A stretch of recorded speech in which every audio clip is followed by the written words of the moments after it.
It's time for breaking bread with Papa. Hey, don't you know? Hey, it's our goal. Hey, it's time for breaking bread with Papa. Hey, don't you know? Hey, it's also a show. Hey, everybody, welcome to another edition of Breaking Bread with Tom Papa. I am Tom Papa. Thank you so much for joining us at the table for another amazing episode. I'm very excited about this episode. You're going to be very excited as well. We've got Duncan Trussell and Lizzy Cooperman.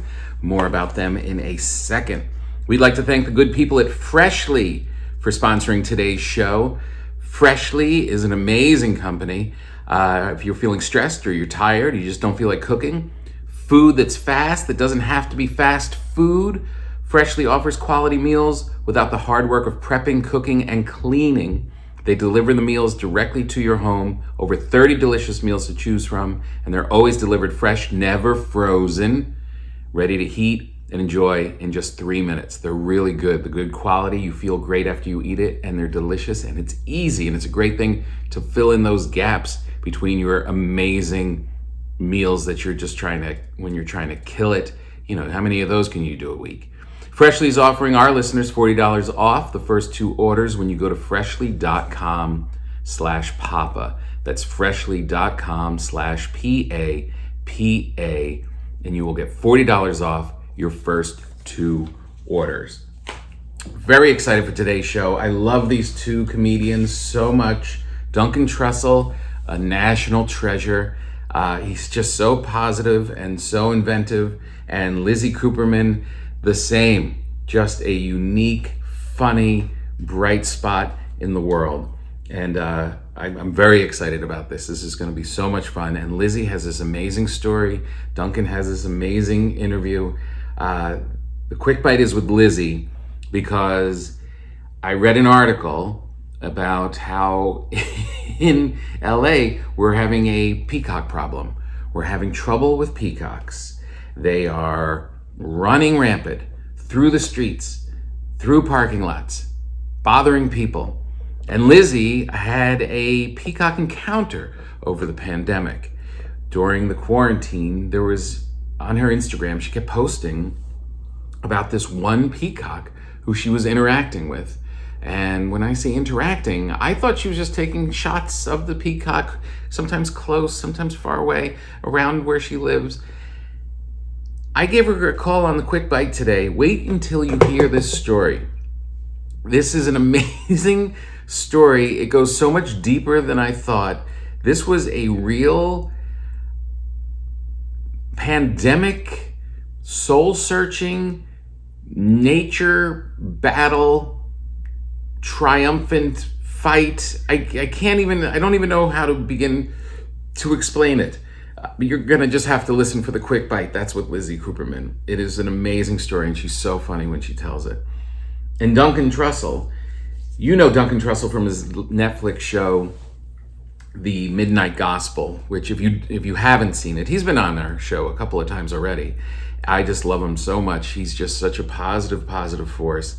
And The Midnight Gospel is such a great animated show on Netflix where he takes things from his podcast and interviews and they animate it, and it's always soul searching. It's always looking for the parts of reality that maybe don't present themselves all the time right in our face. He's an explorer. I would call him a spiritual explorer, and he's so damn funny, and we have a great interview with him. He's left LA, so I use the podcast as a way to touch base and spend time with him, and I always feel better for it, and you will too, for sure. And also his Duncan Trussell Family Hour, his podcast is amazing, and he's also on Rogan all the time, and he's just one of the best. So you're going to enjoy that as well. I wanted to share this with you real quick before we get started because it is an action-packed show and we have a lot to get to. This morning, when I say we, I mean me and my baker self. Check this out, if you can see it on the YouTube.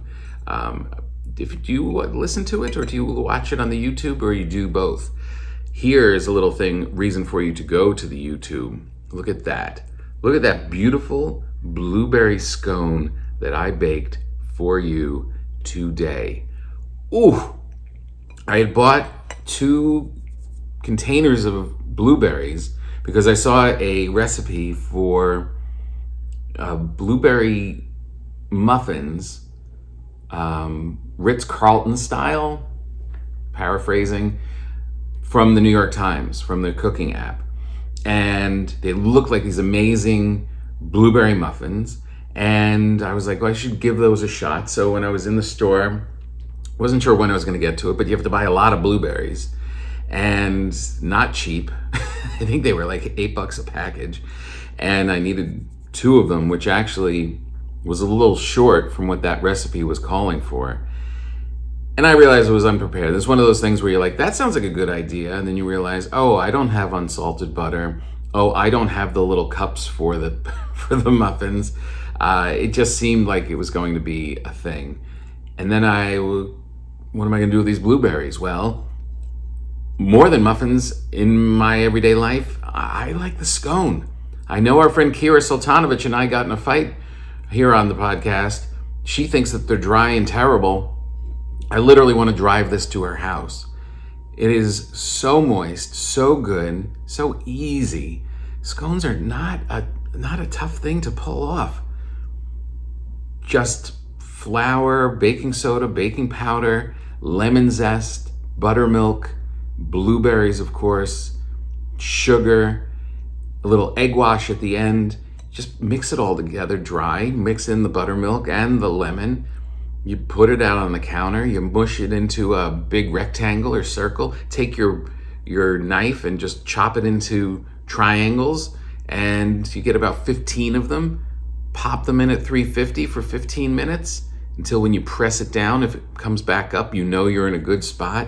And I'm sorry, Kira, in your face, they are so damn good. I would eat it right now on camera, but I know you guys get angry when I chew on the mic, so I'm not going to do it. But man, it is delicioso. You know what? Maybe just a little bite. No one's gonna really matter. No one's gonna.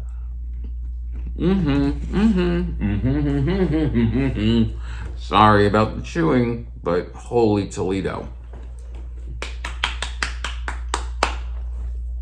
Nothing better than when you leave a plate of a new baked good out on the counter and you just watch it slowly disappear. I didn't even see anybody from the family eat it, but it just keeps going down throughout the day, and then people start taking halves and people start taking quarters, and before the end of the day, this is all going to be gone. Oh my God, that was well done. Well done. I also had a big bread thing this week where my friends from Preston and Steve in Philadelphia, it was Steve's birthday, great DJs there in Philadelphia, and it was Steve's birthday, and he's been clamoring for bread.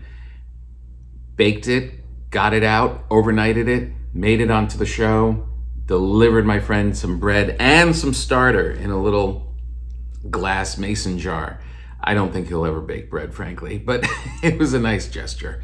And got him bread, made him very happy. Haven't heard the review, haven't heard if they ate it yet, but it was, man, I don't mean to go right to this, but it's expensive to send bread. To send a little loaf of bread overnight, way too expensive. I would send it to all of you. I would send you all bread if I could just get the price down. I would happily send it to the listeners. Why not? Just spread it around. But right now, it is cost prohibitive. But for a special occasion like Steve's birthday, why not? So that's my baking antics for the week. Hey, let's get right into it. Let's go to Duncan Trussell. I called him. He is in the Carolinas and got to spend some great time with him. I really think you're going to enjoy the interview. And when we come back, we will go grab a quick bite with Lizzy Cooperman. And I'm telling you, you have to listen to this story. It is the craziest peacock story you'll hear this year. I know what you're thinking. How many peacock stories do you hear? If you do hear one, this one will be crazier. I guarantee you. All right, but right now, enjoy Breaking Bread with Duncan Trussell. All right, Duncan. Holy Toledo. This right now, this moment is the thing that gives me joy in doing this podcast, because there are certain people who, as we're running around in our busy lives, we don't get to connect other than a text here and there. And then, no, this podcast is making us sit down together. You're one of my favorite people. Same. This is why we are doing Breaking Bread. Good to see you. Good to see you. I think I feel the same way about you, and you're one of those people I just randomly think about. Wonder what Tom's doing. You just pop it in my head. It's cool. All right, well, let me start off with this first question, because I'm thinking about doing this as the first question for Breaking Bread all the time, and you're going to be my first one. Okay. What did you eat today? Oh, wow. What have you eaten so far?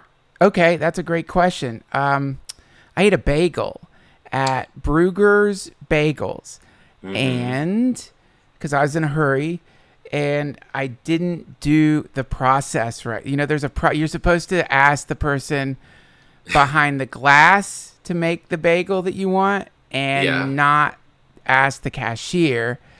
I didn't know that, so I asked the cashier, and she took the money, and I sat down. I was waiting, and then I went up and said, "Hey, what's going on? I ordered a bagel," and they're like, "Did you only tell the cashier?" Somebody turned and looked at me from a booth like, "What's fucking wrong with you? Don't you know the system?"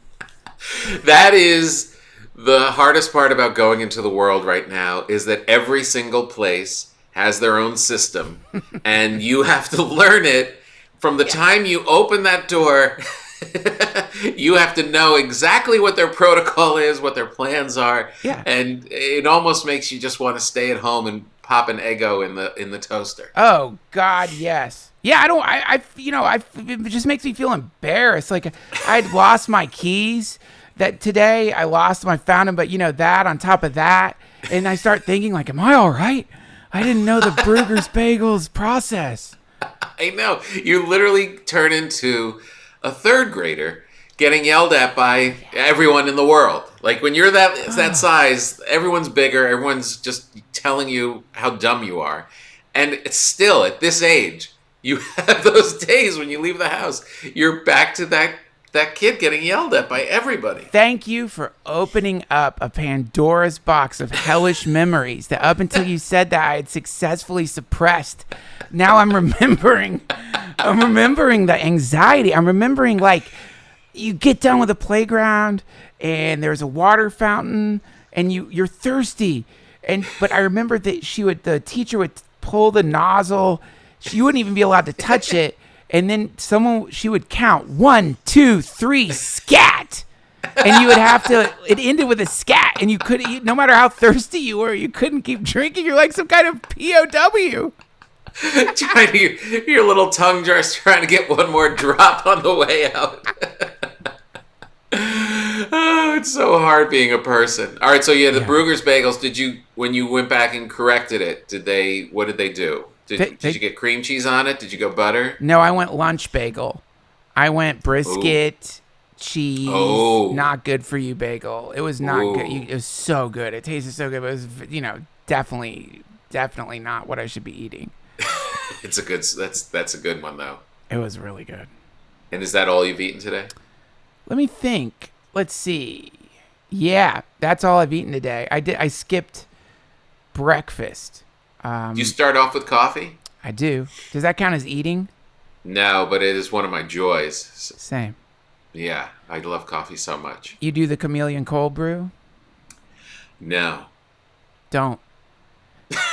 It's scary. Like, something's like, it's the most powerful coffee. And, what did my wife say the other day? She was like, I don't know if I want to go to movies in the evening. I'm just, there's been a lot of shootings. And I'm like, Aaron, have you been drinking chameleon cold brew today? And she's like, yeah. I'm like, see, this is what happens. It's that powerful. It makes you anxious. It makes you anxious, like yeah, extra anxious. So you're suddenly like, it will turn you into a prepper. It's that level of powerful coffee. It is amazing what that does. I mean, I haven't had the chameleon, but I know just like when I'm like, I just want that sensation of that, the aroma, the coffee, the late afternoon. Just give it to me. And late afternoon. I'm sorry to cut you off. Late afternoon. You do late afternoon coffees? That's the one too many. Yeah. Why are you saying that you can't do that? I can't. I will not. If I do a late afternoon coffee, I'm not sleeping that night. It's rolling the dice. It's definitely rolling the dice. I have to then think about, can I get a heavy meal in? Will I work out? These are all prices you have to pay for the joy of an espresso at 4 o'clock. Right. But the other, I just love it. So this is what an addiction is. You know it's bad for you. You know you're not going to sleep. Yeah. And the chances of being a little too anxious and you're just walking around with no identifiable cause, just that feeling like, something's not, am I supposed to? It's just because you had another shot of coffee. Yeah. Well, I think once you realize that, you're fine. It's when you forget. That's where you get into trouble. Yeah, that's a great point. Whenever you're doing anything mind-altering, as long as you know that that's what's going on, you're okay. You're okay. Yeah. Yeah. You just ate too much weed or did too much acid or drank too much coffee or whatever the particular thing is. That's all. Yeah. You just took too much acid. It's no big deal. Yeah, it's okay. I'm supposed to feel weird right now. Yeah, you took acid and it's like you thought you were going to come down in 6 hours. But no. No. You're not. You're not. And you smoked a little at the last hour and now you rebooted and gave yourself another 3. Congratulations. Yeah, I think as long as you remember that, you're all right. The people who freak out, a lot of times they just forgot that they were high. Yeah, I remember when in college we had like a big park day and there was mushrooms floating around and this one kid was just having a whale of a time. He was just not in a good place. And it really is that thing where he was trying to figure out why the world had collapsed around him. And it's like, no, it hasn't. You just ate these weird little mushrooms on park day. Yeah. But once you lose that, you can't, it's hard to get them back onto the path. Well, especially if you take too much, because you get the same effect that happens to people with concussions, which is they have this looping amnesia. So they get stuck in. I have a friend who, worked at a festival as a doctor, and I was asking him, "What's the worst thing you ever saw?" And he said it was someone who accidentally took 30 hits of acid or something. And whoa. Yeah, accidentally took it. I think he was dripping it onto his tongue or something from a bottle, and it broke and spilled on his mouth or something. Or oh my like God. that. And he said that the guy was just in a loop. He was freaking out. He would ask the exact same questions. Yeah. Over and over and over again. And they would tell him, you're high, you took too much LSD, or I don't know if they said too much. I don't think you're supposed to say that when people are freaking out. But right. Anyway, he ran out and ended up, I think, finding a rock and trying to bash his teeth out with it. Whoa. Yeah. Bad day. Oh my God. Bad day. So bad day. Yeah, which could end up a bad lifetime. That stuff is just so deadly. That could rattle the toolbox forever. You think? Yeah, I mean, I don't know if it truly does that. I think they've done a lot of research into it, and that might not be true. But definitely, it's going to be a rough year. I'd say. I don't know about forever, but you're gonna you can get PTSD. I've heard, legitimate PTSD from psychedelics. So that's the place where you can get really a little screwy if you're not careful. Yeah, I know, and it just it keeps coming back. And not to say that chameleon coffee is as potent as that, but close. It is the same. It's close. if you don't want to go to the movies anymore, that's a lifelong affliction. Yeah.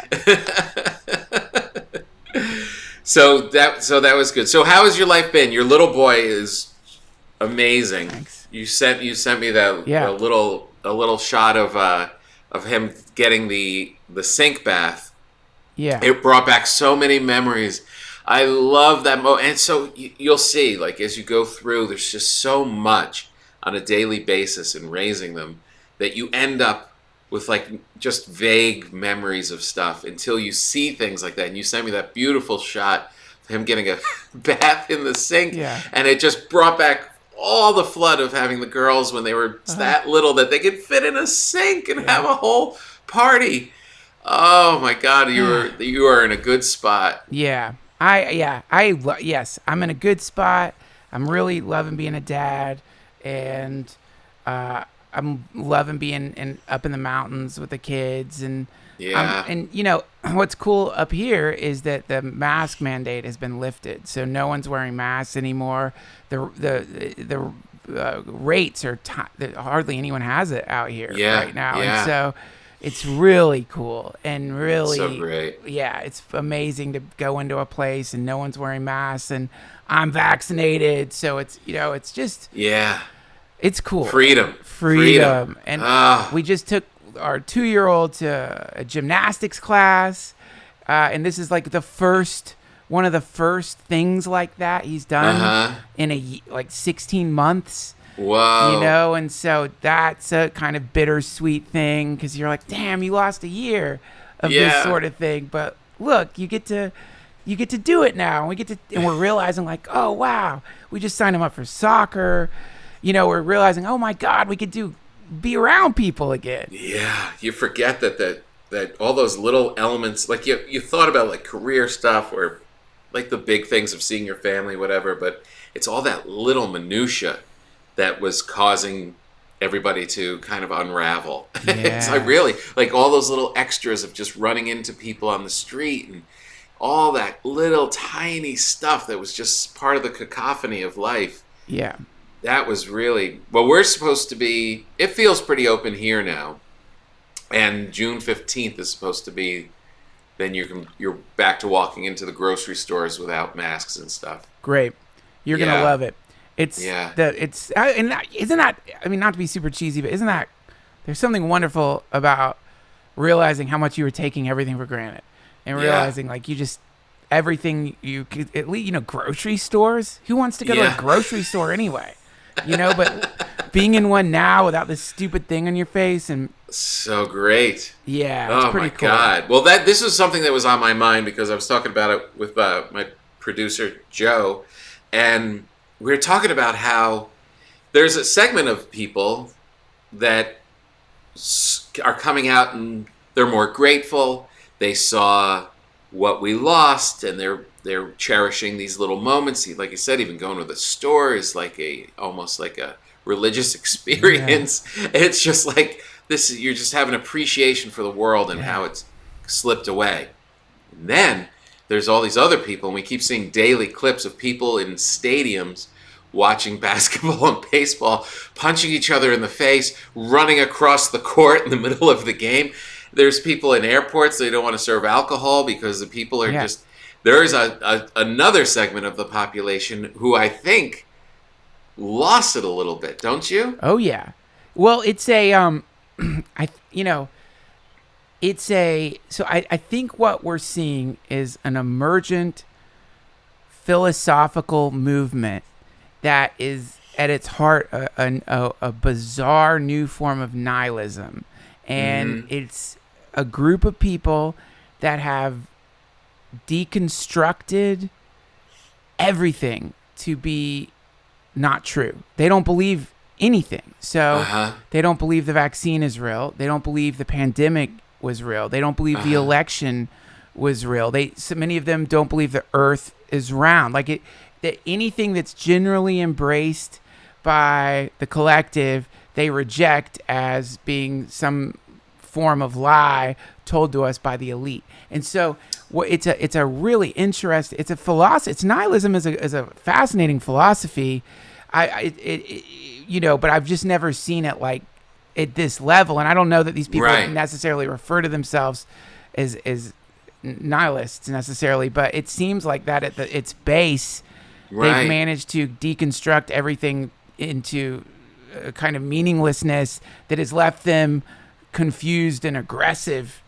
Yeah, 100%. And as you're saying that, there's also another side of it that, like, if you go to kind of, I don't like, I even hesitate to say right and left, but on the left side of that is this deconstruction of all institutions. Like, everything was a lie. Yeah. I wouldn't classify it as nihilism as much as just tearing down the past, which in some of it is justified to question things. But once you destroy every institution and all religion and all practice, and schools are bad, and they're left also in the same place of having nothing to grab onto. Right. So now you're talking about these two, and saying two is probably a little too monolithic, but it's you have a lot of people in the population who have nothing to believe in. Yeah. That's such a scary place to be. I think so. Yeah. I mean, I think there's something legitimate about analyzing all forms of of everything, whether it's your own DNA, all the way down to your own DNA, and sort of thinking about whether or not there's permanence there, or whether or not it's like a lasting thing, or if, it goes all the way to the identity. Like, what are you? Like, don't stop with the institutions. You got to keep going. Like, where do you exist in your body? And what is the thing you identify as yourself? Is that even a thing at all? And in that sort of process, the idea is there's liberation, because you realize you're not weighted down anymore by whatever the thing was. But also, you were supposed to honor the fact that it does exist, though. It's here, but it's not here. It's the the term Leela. No. It's like the game God plays. It's called the eternal game. Is called the Leela, and it's a game, and a beautiful game. But that doesn't mean once you realize it's a game, you're supposed to stop playing it necessarily. Right. Because even that is another game too, by the way. That stop playing the game is a whole other interesting game. But anyway, I'm babbling. The point is, I think it's worth deconstructing all the institutions, deconstruct the police, and find where it's bad, but then recognize whenever you see a thing that's fucked up, it implies there's a non-fucked up version of that thing. Right. There's a balanced version of it. Right. It doesn't mean that because the thing's imbalanced, annihilate it completely. It means where is the imbalance, and then correct that, and now you'll have an improved thing. Yeah. Yeah. It's a puzzling thing, because when you talk about all of it, like my problem always is, okay, I understand questioning everything. I understand railing against wrongs. Yes. I get all of that. But you can't separate yourself from it. You are a part of it. So, like, if you're railing against the country and saying that all this is wrong, well, yeah, but you're still a part of it, aren't you? You're still a citizen here. So you don't have the luxury to say it's all wrong without saying I'm all wrong. Yeah. You've got to kind of But see, this is here. Okay, so we're talking about all these people that are like spinning and running across the basketball courts, and we both seem to be enjoying a little gymnastics class and going and picking up a bagel in the shop. It's those little things. Like, it doesn't always have to be like this big gigantic thing that you have to tackle, because you with your little pea brain aren't going to be able to do it. You only have so much energy in your life. You think about bigger, broader things, but you also live down here. Yeah. Is that something that you consciously practice? Yes, because I used to do when I first ran into these Ram Dass people, and the first podcast I did with this guy Raghu Marcus, who runs Ram Dass's foundation, I was saying to him, when do we take to the streets? When do we start throwing Molotov cocktails and burning? We have to burn this fucking thing down. How many people are going to die because the United States has been at war for 93% of its history, and that's one of the major ways that it makes money. There's nothing left to do but, to destroy. Tear it all down. And he was like, whoa. But he was like, see what you're doing there? Like, you're just flipping it. Now you're the aggressor. Now, now there's a them and then there's an us. And that's what you've done is you've created an us and them situation. And in that creation of that, you're going to have war and fighting and all the horrors of the world. And so there has to be, so the idea is instead of, if you start letting your ego go messianic or whatever and like Maud D-ing yourself into imagining that you're going to be part of some bloody, violent overthrow of this thing or that thing, then you are only going to fail. It's not going to work and you're going to be miserable. But the idea is like, so bring it back down to where you're at. And that's what Jack Kornfield says. I quote him a lot. He says, tend to the part of the garden you can touch. And so the idea is like, where is the war in your life?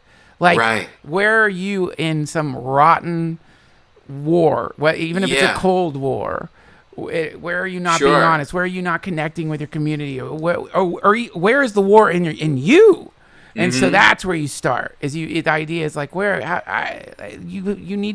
work on ourselves so we can help the people closest to us. And that is a formula that I think if everyone adopted it could lead to the result that the people who are recommending violence as a solution think that they're going to get to via violence, which if that worked, we would be living in a global utopia.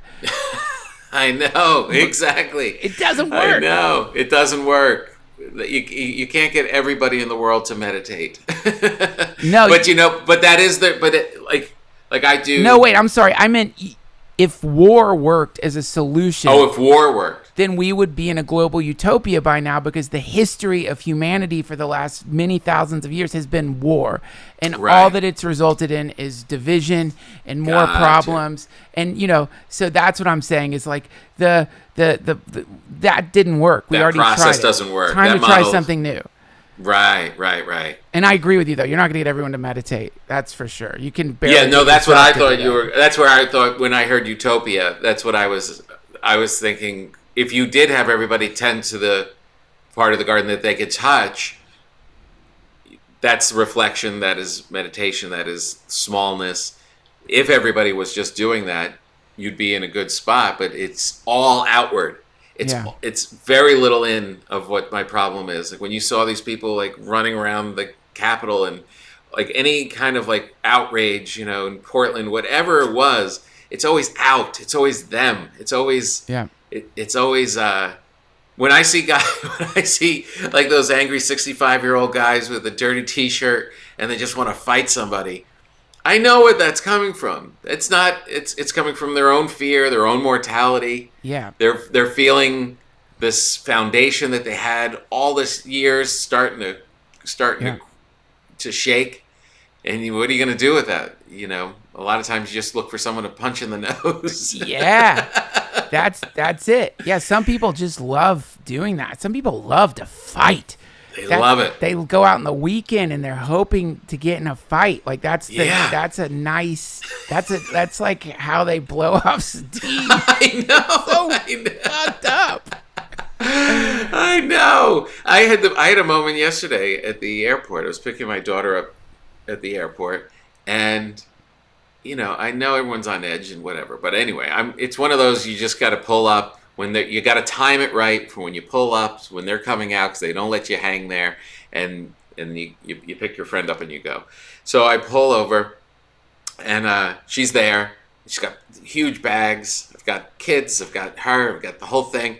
And I open the door, and the door is open a little bit. Like I just left it open so I didn't lock myself out. That dad thing of the worst thing you could do is lose the keys, which you did this morning. Yes. And guy in a big giant black SUV just starts laying on the horn. And I'm like, what? I'm like looking at him. I don't even know what he's doing. Like, we're all parking here. What are you trying to get? And I load her up. He honks again. I'm putting the giant bags in. I come around the thing. And now he, like, you know, when they, like, pull in front of you real quick. Yeah. He pulls up, and he opens up the trunk, and he's getting the guy in front of him. I'm like, what do you want me to do? And he's like, he said, you can't just pull over there and then leave your door open. And this was the ego coming out in me. And it felt great. Yeah. I literally just yelled at him, what do you want me to do? I'm picking up my family. The car is here. Yeah. Come up with a solution. What do you want me to do? Yeah. I said, and we're really loud. I go, have a wonderful day. I got in the car. But I'm telling you, I did understand the cathartic, like, this is clear black and white. Guy is wrong, and I'm just letting it out, which I never do in my life. But it did feel like okay, and not to use that as an excuse for people who are doing it for the wrong reasons when they're on a flight and the flight attendant tells you to put your mask on and they pop them in the nose. But there is that thing of like, wah, rather than. Also, I do think like a something ends up like an unrealistic depiction of how you need to live in the world can appear in the spiritual people, where it's like. Right. Sometimes you're gonna, like, there are times where you might have to be aggressive to survive, or, you know, there's just times where you gotta do that. That doesn't mean that something's gone wrong with you as a person or your practice is fucked up. It's just that's the way it works in the world. Is sometimes you have to push back. Yeah. You know, you just have to push back, and so congratulations on doing that. I mean, the place where it gets bad is like. And scary is some people, then they're like, what do I want you to do? I want you to bleed. And, you know, they're like, you know, then they have a gun, and then, you know what I mean? And then you're laying on the ground and you're like, wait, this is how I die? or just like going out looking for that all the time. Like every time you get in the car, you're looking to have that conflict. You're searching for that fight.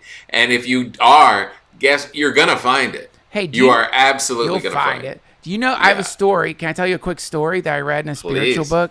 This gets passed around. Stop me if you've heard this fucking story, because I feel like a lot of people have heard it. But did you ever hear the story of the monk who was getting fisted in that BDSM? No, I'm just kidding. I was thinking like a story would never get passed around. Okay, fisting. No, there's the story. You know that old classic. Oh yeah, that old tale. Yeah, I got that one. No, the story is there was I wish I could remember what book this is from. There was someone who went to Japan, was studying martial arts intensely for a few years, and was getting like really good. He's on a subway, or he's on a train, and there's this big guy who's drunk and who is, you know, yelling at people. He's like screaming at a pregnant lady. He's like violent and completely out of his mind. And so this guy is getting excited because he's thinking, holy shit, this is the moment. You're not supposed to fight with martial arts, but I might really have to do something because he's violent and I'm going to have to probably do something. So he starts standing up, getting ready to confront this drunk, when there's like this old man sitting in a seat by himself, and he looks up at the drunk person and very sweetly says to him, what have you been drinking? And the drunk person says, sake. And he's like, oh, sake. I love sake. You know, when the sun is setting, I like to drink it with my wife. And the drunk starts crying and says, you know, my wife died 3 days ago. And the old man says, come sit. And so the drunk sits with him. And then this guy is all of a sudden watching as within a few minutes, the drunk guy has his head in this old man's lap and is weeping while the old man is like patting his head. And he said, that's when I saw what actual martial arts looks like. Wow. Like, there was that. That's amazing. I know. That is amazing. Yeah. That's so good. So maybe if you'd said the right thing, you could have cradled that man in your lap and patted his head instead of screaming. I'm just kidding. Instead of screaming at him. Well, no. When I drove away, I was thinking, I was proud of myself that I didn't, even though it was a sarcastic "have a wonderful day," I could have easily just been like, F you. Yeah. Attacked him for whatever he looked like or whatever he was doing, or I could have been vile and harsh. Yeah. And I wasn't. I was defending myself, frankly. I'm in dad mode. I've got kids floating around the SUV. I've got someone just returning from school. I'm loading in luggage. I've got a wife in the thing. I'm in full protecto mode. And I have somebody who I don't understand for some reason is just pushing aggression towards me. You've got to stand up. Good for you. You have to. And I wasn't quite the old man, but I wasn't the guy like giving him roundhouse kicks to the face either. You got to stick up for yourself. Did your family like it? Was there a sense of like, wow, Dad, that was intense? I don't think they even noticed. They were just like happy to see my daughter. They're like, yeah. When I got in the car, I would be so ready to get like some kind of compliment for defending. Yeah, I was. I really was. I was craving it, and they were just like, "We should get tacos tonight. It's Tuesday." That sucks. I know exactly. You want to get a little a little cred for it. So, do you think that? So, where do you think it's headed? And do you think that it's a? That was the biggest problem I had with the past years of the whole Trump era thing, was making us the them, like we were saying earlier. Yeah. But turning us against each other. I was thinking about that the other day. I was like, I know there's been comedy bits about it, like we needed, but it's almost like without an enemy, we become the enemy. Yeah. And we always had Russia for a long time with Sylvester Stallone and Reagan, and you had those bad guys over there, and it gave everybody something to think about of like who we were going after, the Nazis or whatever. And China doesn't really satisfy it for people. That doesn't seem to have the same narrative that gets everyone excited. And it's like, we're going to have aliens. Like, we really are at this moment without this cause of like something from the outside's coming to get us. So we're looking at each other. And we're looking at people from New York, and New York's looking at people from Texas, and it's like, this is the most unsettling part for me in recent times. There was always differences, but we were never the enemy. And that has been stoked, I feel, especially over the last 4 years. Yep. That's the most upsetting part to me. Well, I pulled out one of my favorite books, which I haven't finished because it's so dense, but I love it so much. It's called The Singularity is Near by Ray Kurzweil. Oh. And it is incredible. It was written years ago. Yeah. And in it, he sort of lays, you know about Kurzweil? You know about him? Yeah, I used to read a lot of him. I've never read the book, though. Oh, it's good. He's the anti-aging guy. Like, he was always trying to figure out ways to live forever. Yeah. And he, so what's cool about it now is that vaccine that we all took, or most of us took, is something he predicted in this book. He said, we're going to start having this kind of like medical technology, mRNA medicine, and that is going to be one of the signifiers that we are almost at this event he calls the singularity. And so COVID accelerated something that is going to drastically transform humanity. It's already done it in the sense that we just got this insane disease and it's vanishing in a lot of places because of this. And that is crazy because the reason it's vanishing is because someone figured out a way to get to talk to your DNA, tell it to make this specific protein spike so that your immune system would identify that as being out of place and bad without you having a disease. It wasn't a lot like dead virus, live virus. It's literally reprogramming you by communicating with your DNA. And so now you'll notice in the news they're saying now they're looking at using this for cancer. Now they're using it, looking at using this for a lot of things, which they will do. Right. And then that's going to be the bridge, I think, to get us into Kurzweil land, where suddenly human lifespans start increasing and human health increases with that because of this technology. So I think what we're seeing is a lot of turbulence related to this thing that's happening, which is we're about to, there's no way to stop this shit, man. It's like once you learn how to talk to DNA like that and program DNA and just say, hey, you know what? I would love it if you could maybe grow my hair back or help. That's so funny you said that one, Reddy. I was like, well, I've got the joke locked and loaded. He's going to say something very profound about living forever, and I'm going to bring it back to my balding. Your hair's coming. All of it's coming back. All of it's coming back. And it's all going to be met with the most intense resistance from people who are superstitious and worried that this is demonic or satanic. And that's what we're seeing is like all the people who didn't want to get the vaccine and all the people who are terrified of the vaccine, they're just going to keep resisting.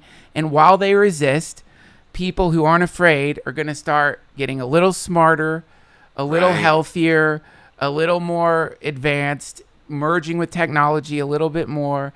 And then it's essentially going to create, the species is going to split, I think, into it's going to split. Yeah, I think we're going to look at a kind of like one of the most ridiculously accelerated, like breaking apart of a species ever. Because usually with evolution it takes a long time.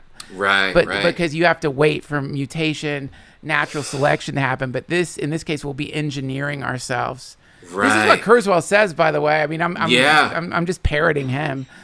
So okay.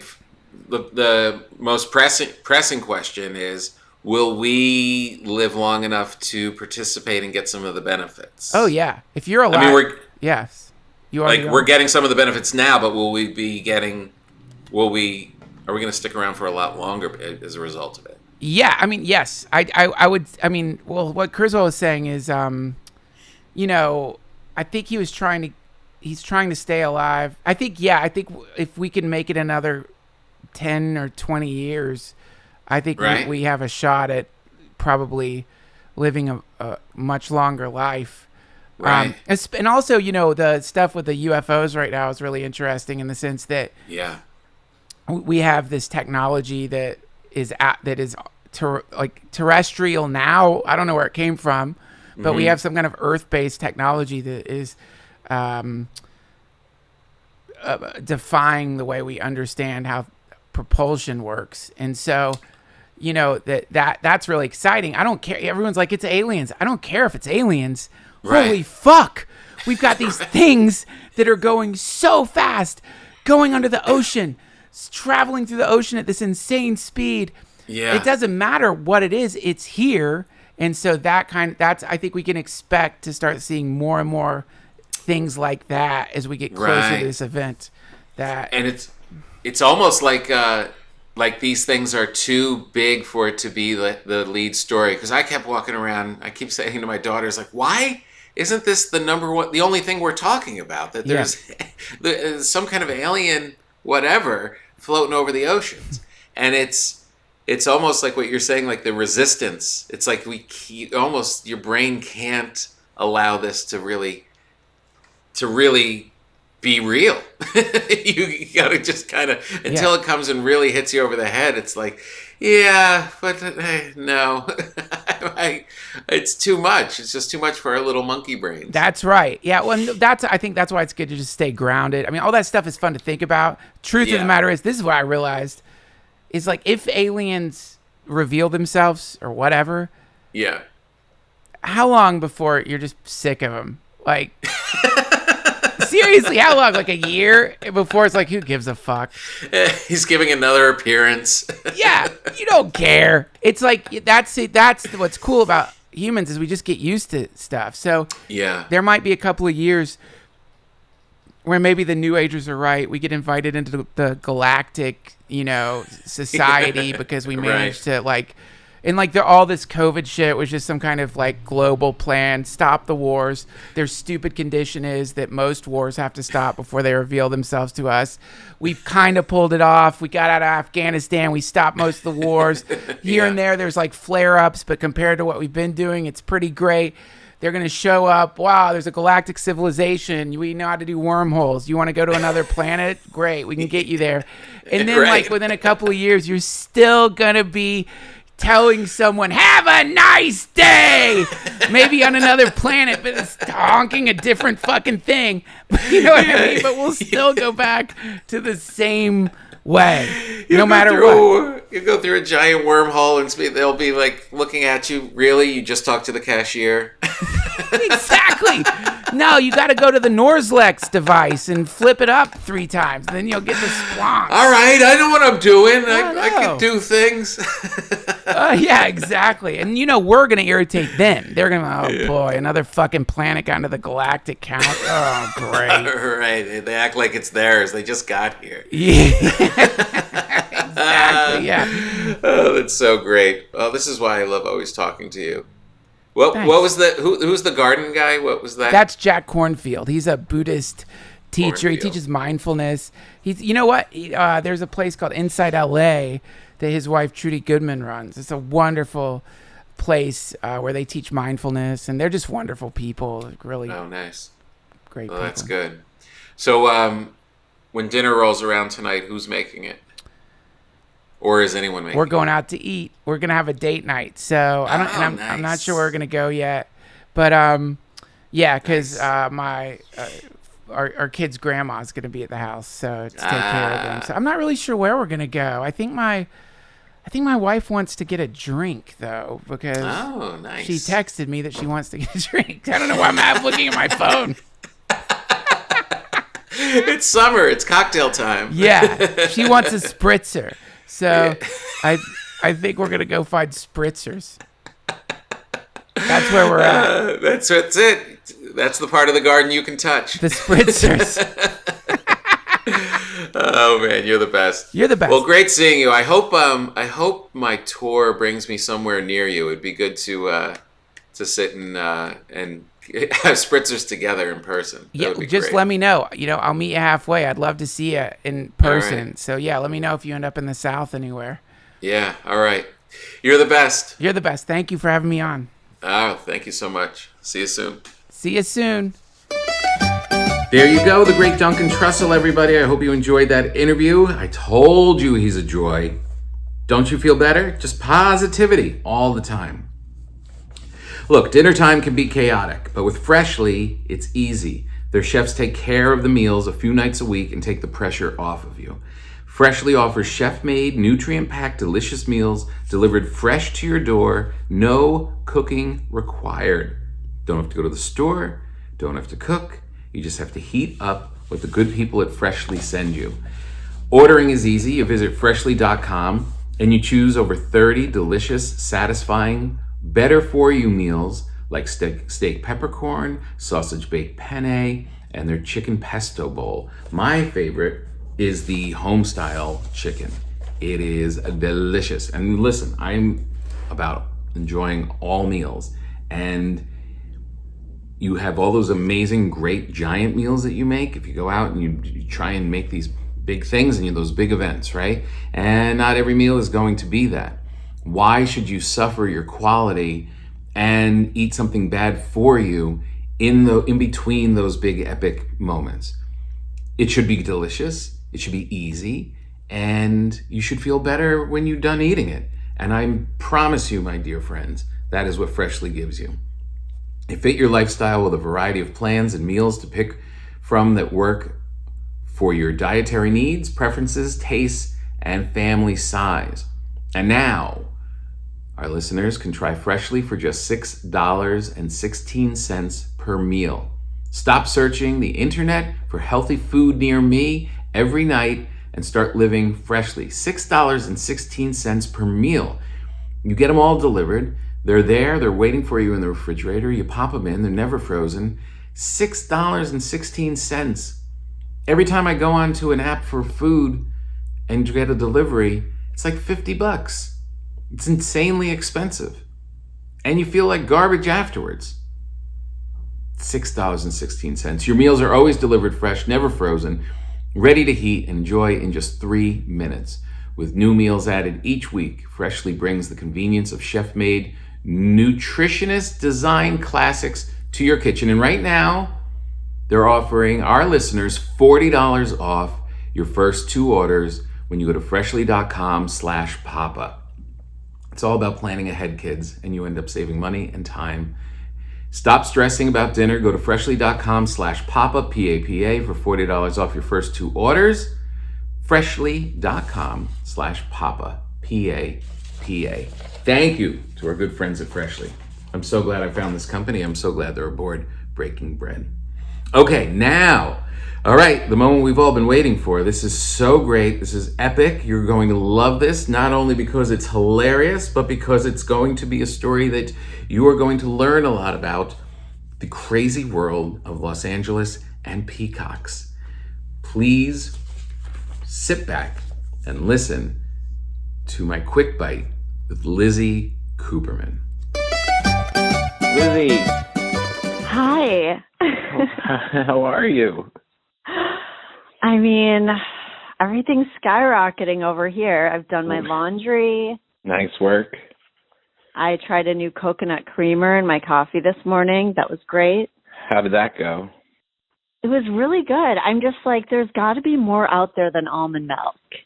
That's so funny. I literally just got a text from Joe Rogan saying all about all the poisons of almond milk.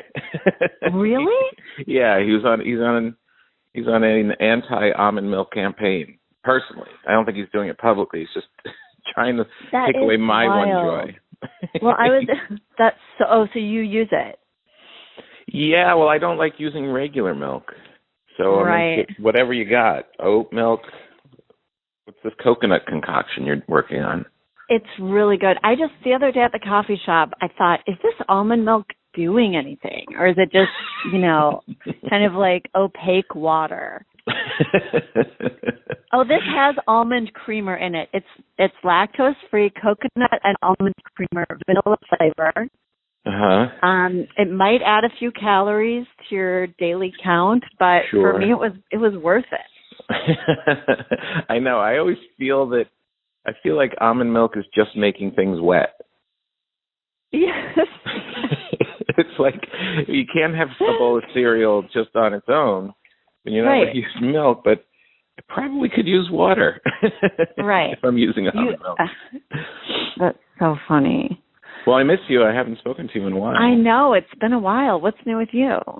Well, I was actually, everything's cool. Everything's just going along fine. I'm looking forward to running around with no masks and all that stuff next week, which would be very exciting. But I was really, what made me think of you was I saw this article in the paper about how these peacocks are overrunning Los Angeles.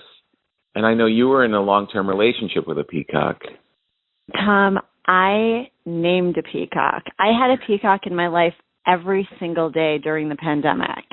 I remember that. I remember seeing it on Instagram. One day, this was like in April in the beginning, I walked out to my car and plopped on top of it, there was just this giant gray peacock. Like, bigger than, how like pizza delivery people have a car topper? Yeah. It was bigger. It was like the size of like a well-fed kindergartner. And it wasn't one of the like blue dazzlers. It was a female, which I believe is called a peafowl. Uh-huh. Who, yeah. Like ew? Peafowl. Exactly. I mean, eventually, yes. because they love to defecate, which is something I learned almost immediately. But this one she looked like she'd been through a lot in her life, kind of a haggard one. Uh-huh. And she was sitting on top of my car. I have a black car, and I guess they like dark cars because they use them as mirrors, and they peck at the reflection. Oh, really? Yes. So they peck at the reflection. Mm-hmm. Does that mean they're arrogant or self-loathing? Oh, that's so interesting. You're like, are they doing cocaine off your car? Yeah, maybe. It was wild. She was just staring at herself, and I thought, well, that's unusual, and I just waited until she was gone, and then the next day, and I have this little balcony, and I bought this little bistro set during the pandemic thinking, oh, at least I can go out on my balcony and have a place to just be outside, without being in contact with people. At 9 a.m., I heard a thud. Oh, no. And I went outside, and she was on my table. Oh. Yes. And she seemed to, for some reason, and that happened every single day. I would wake up and hear the thud. And look outside, and she was courting you. Everything of mine. Yes, it was weird. I was like, okay, she liked my car, my table, and then for about a week, she was blocking my door. Oh, you mean you'd come home and she'd be sitting in front of your door, not letting you in? It was more like I was inside and couldn't go out. So I was online constantly, like, how do I get rid of peacocks? And I read this article that said, oh, they hate dogs. So I went on YouTube and I found this video of vicious dogs barking. Uh-huh. Smart. Very smart. Thank you. I feel like my neighbors would say the opposite. I was like, do they think this is the music I'm into? Because I would just blast. Would the peacock flinch at all when they heard the barking? Yes. So in the beginning, it actually worked. She would start looking around and then eventually take off. Right. But she caught on to it. I think she realized there were no wolves in the area. She's like, I have YouTube. I know what you're doing. Exactly. She's like, they tried this in Arcadia. Because I think they all came from Arcadia. Arcadia, where's that? I think it's east of Pasadena. Oh. So when all this happened, I was, I did so much research. I found out they were brought here in like the 1800s from India. Uh-huh. This guy named Lucky brought them over. It's so funny. As, I guess, a gift or something exciting. I don't know. Sure. What Lucky's deal was, but after that stopped working with the dogs, someone said, well, try using a squirt bottle. Oh, God. Right. This is where... Now it's warfare. Exactly. And I was scared to... Because you don't really know how aggressive they're going to be or what the behavior is like. It's not... Sure. So I would just open my screen just a little bit, squirt, and then shut the screen. And sometimes it wouldn't even go far enough to, make contact with the peacock. Yeah. And I truly went online and was looking at super soakers at one point. How many months in are we at this point? So I ended up leaving the apartment in October, and I have to say that was a determining factor. Wow.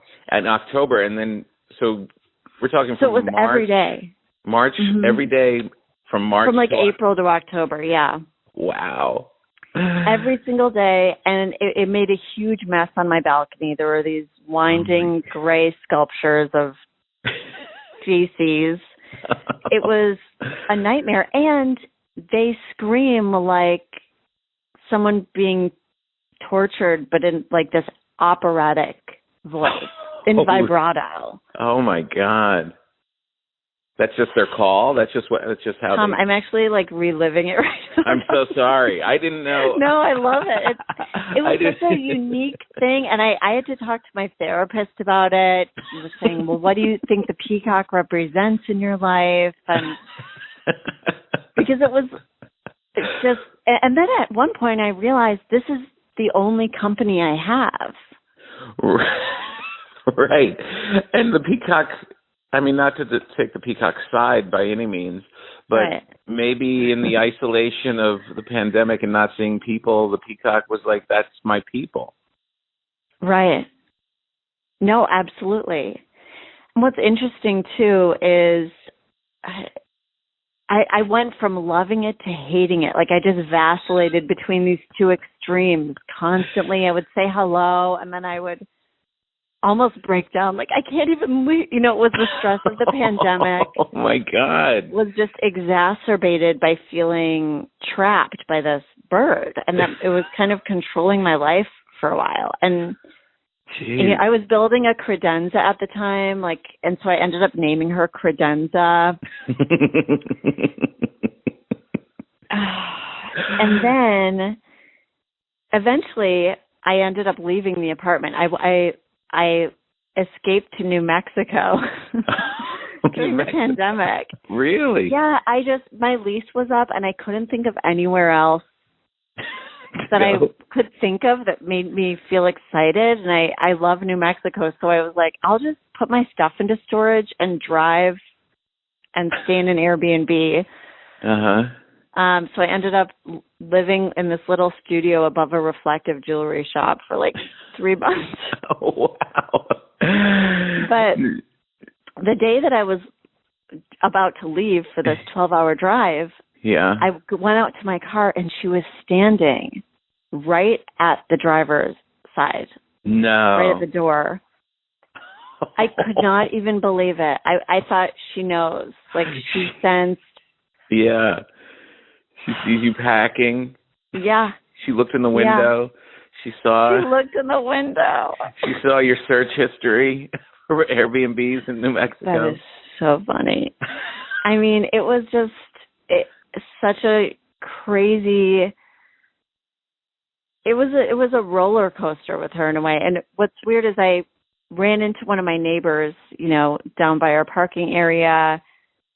And I said something about the peacocks, thinking we would be, you know, complaining about the peacocks. You know, like, oh, have you seen the peacock that's just up there on the railing? He was like, oh, yeah, isn't she beautiful?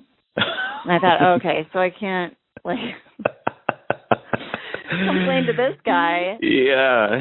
Because people have differing opinions on them. And there's actually, I read all these articles about this neighborhood in Florida. I think it's in Miami, where they ended up having to come in and transport all the peacocks to a sanctuary or something because it was causing so much disruption in the neighborhood and so much conflict. Yeah, between the residents. Oh, the rest of they're beautiful, leave them alone and get them off my lawn. Yeah, because some people want to feed them and they think, oh, what a unique, beautiful experience. Yeah. But I've never trusted them. I've never trusted them. Right. They seem to me like living bagpipes. Like there's like things sticking out haphazardly. Right. They're kind of annoying. I didn't like the males, I guess, or the really pretty ones.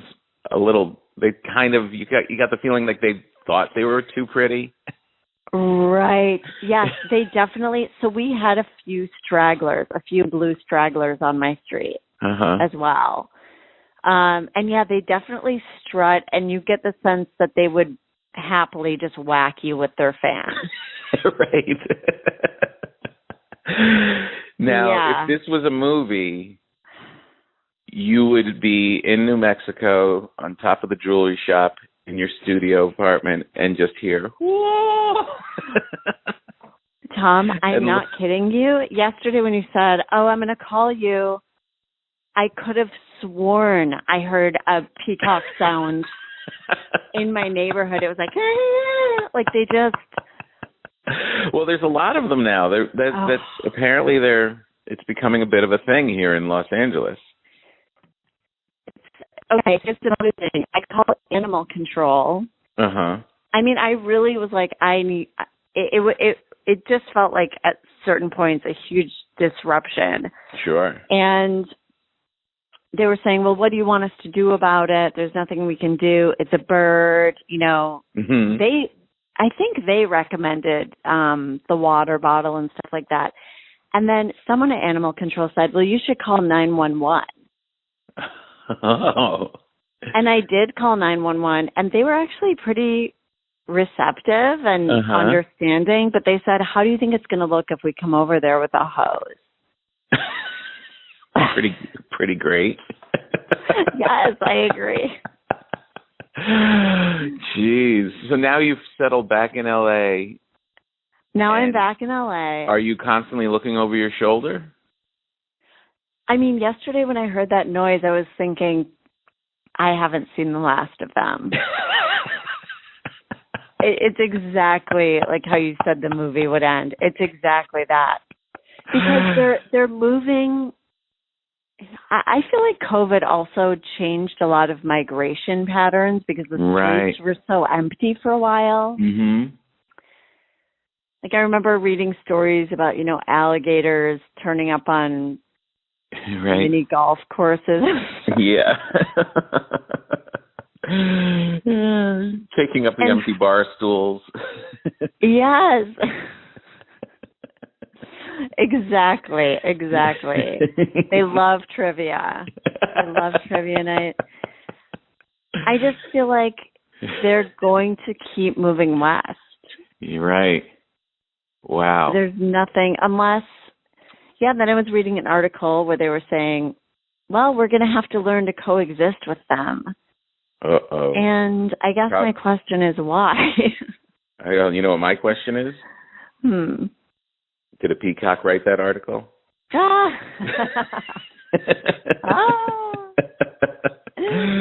Seriously, who else? Have you seen any?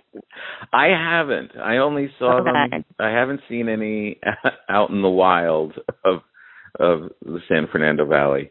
But but I thought it was just kind of like a funny little story, and then I remember you vaguely your Instagram with the peacock. I had no idea this was such a fraught situation. I think I was patient zero. Yeah. I really do. I feel like we were I felt like I was being tested in so many ways because it took, I had to shift, my perspective so many times of, no, this is a beautiful thing. Right. Is this a beautiful thing? Yeah, right. It's that same thing with the whole pandemic experience. It's like if you were safe, then it came down to, well, am I grateful for this time or am I freaking out because of this time? It really kind of encapsulates that whole struggle. It's so true. It's so true. So at the end of it all, which side do you come down on? I think we need to, in your backyard, create a peacock sanctuary. Right. A place, I feel like I see, open lots all the time in LA. Why not just put up a fence and have them live happily? Although I think they can fly. Yeah. I think that approach might be too kind-hearted. Right.